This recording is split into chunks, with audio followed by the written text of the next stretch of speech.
Bom, meu nome é Tomás Campos, vou apresentar aqui o problema proposto, o segundo problema proposto de circuitos integrados analógicos pela Unifei com o professor Rodrigo. Então, esse é o formato de um espelho de corrente, é o esquemático, e antes de explicar como que ele funciona, eu vou falar um pouco sobre as vantagens de se utilizar o espelho ou guia de corrente. Eles têm esse nome porque literalmente eles funcionam em função de repetir, de espelhar a corrente do circuito de um ponto a outro. Eles são muito utilizados nos circuitos integrados para polarização de circuitos ou utilização de informações do sinal de corrente. A diferença entre espelho de corrente e guia de correntes é só uma. Eles têm o mesmo escopo, o mesmo formato. A diferença é que no espelho de corrente ele é formado por dois transistores NMOS. Já o guia de corrente ele é formado por dois transistores PMOS, certo? Eles têm aí uma fonte que emite uma corrente que passa diretamente aqui e chega pela base comum entre os dois transistores NMOS, certo? Surgindo a partir daí uma tensão VB. Caso os dois transistores forem idênticos, desde o processo de fabricação, razão de aspecto, enfim, a tensão vai ser estável, sendo possível que a gente manipule essa tensão a partir da modularização do comprimento de canal. Dessa forma, a gente consegue replicar o sinal de um ponto para outro, certo? O valor vai ser proporcional ao que a gente deseja chegar, vai ser influenciado diretamente pela proporção da razão de aspecto. Então, se a gente quer replicar aí 1/3, 2/3 ou qualquer outro valor do sinal, é preciso a gente fazer a modularização do comprimento de canal para a gente poder atingir esse valor desejado. Matematicamente, a gente vai chegar na modularização do comprimento de canal nessas duas equações aqui das correntes, ID1 e ID2, sendo ID1 a corrente de entrada e o ID2 a corrente de saída. Ambas vão ser representadas pela mesma forma, meio de μncox vezes a razão de aspecto, vezes o quadrado da diferença entre a tensão gate source menos a tensão limiar, vezes 1 mais lambda VDS.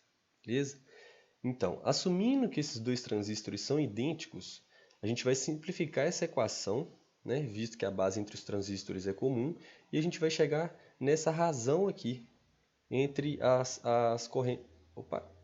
correntes ID1, ID2 e ID1, sendo igual aí a razão de aspecto 2, sobre a razão de aspecto 1. Então, com alterações no comprimento de canal, nós vamos ter as alterações na corrente.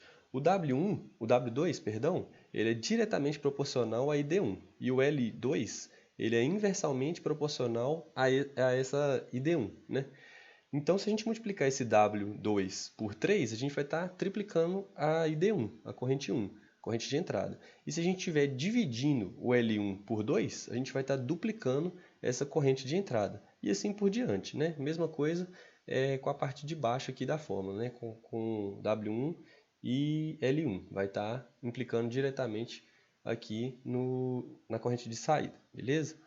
Então, dessa forma é possível a gente fazer a distribuição proporcional a partir da modularização de comprimento de canal, certo?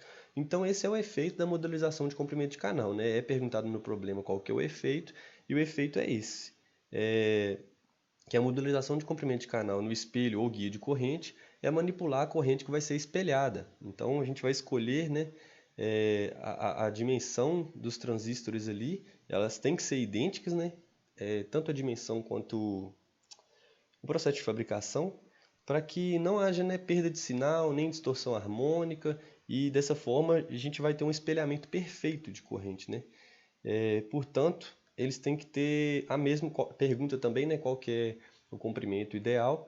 Eles têm que ter, o ideal é que tenham as mesmas configurações de fábrica, de comprimento e largura de canal, beleza? Agora eu vou falar sobre a implementação da resistência RD, que é a resistência de dreno.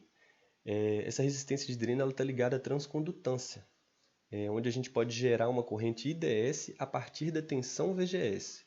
Essa corrente ela vai vir do gate e do dreno, vai passar pela resistência, vai sofrer uma queda e a partir disso nós vamos conseguir fazer a medição da nossa tensão de saída VGS.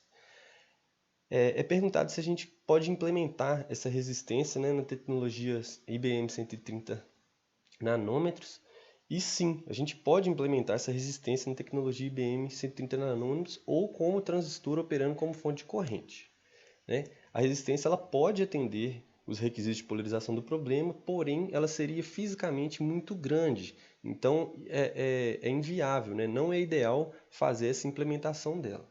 Agora vamos falar sobre a parte prática. Infelizmente eu não consegui realizar a prática usando o software ORCAD. Eu tive alguns problemas na hora de fazer a simulação, né? O sweep. Eu tenho aqui, né, a foto do esquemático que eu fiz, né? Eu setei aqui a fonte em 6, aqui em 10. Aí eu coloquei dois transistores aqui no espelho de corrente do tipo N, né? NMOS. Aqui no guia de corrente 2 PMOS. E aqui na carga eu coloquei também um tipo N. Eu setei eles, eu conversei aqui com alguns alunos para pegar orientação, porque não estava conseguindo fazer assistindo às aulas no YouTube, que foram postadas e tudo mais. E eu fiz como foi orientado, como eles mesmos fizeram, coloquei aqui os parâmetros, setei direitinho e infelizmente não consegui. Aí quando eu processei, né, quando eu dei o run, eu cheguei nessa tela e não foi plotado o gráfico, não consegui fazer aí a simulação.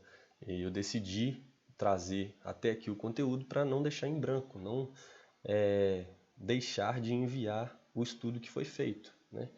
Enfim, eu sei que pela proporção que foi dada no problema, eu teria que conseguir atingir aqui, né, um terço do sinal aqui para o espelho de corrente e para o guia, né? Então, se aqui são 6 volts, eu teria 2 volts aqui, 2 volts aqui, e foi pedido também que tivessem 2 terços na carga. Então, eu teria que conseguir que aqui chegassem 4 volts, né? Fazendo a proporção, fazendo a alteração aí do W entre os transistores, né? Aqui nos parâmetros. E também eu teria que conseguir replicar essa corrente aqui aqui na base comum entre as bases, né, aqui dos transistores. Enfim, não consegui fazer a simulação, infelizmente, não pude trazer aqui como chegaria o final do projeto. Acho que compreendi aí essa certa proporção que era para chegar, tanto vendo o vídeo aí que foi disponibilizado pelo professor, mas eu fiquei devendo, né, aqui. E eu vou tentar conversar com você mesmo, Rodrigo, para ver se eu consigo uma orientação aí para poder usar o software, ou você tem que baixar outra versão, que eu baixei o Trio, né? A versão Trio do Arcade. Bom, esse foi o problema 2.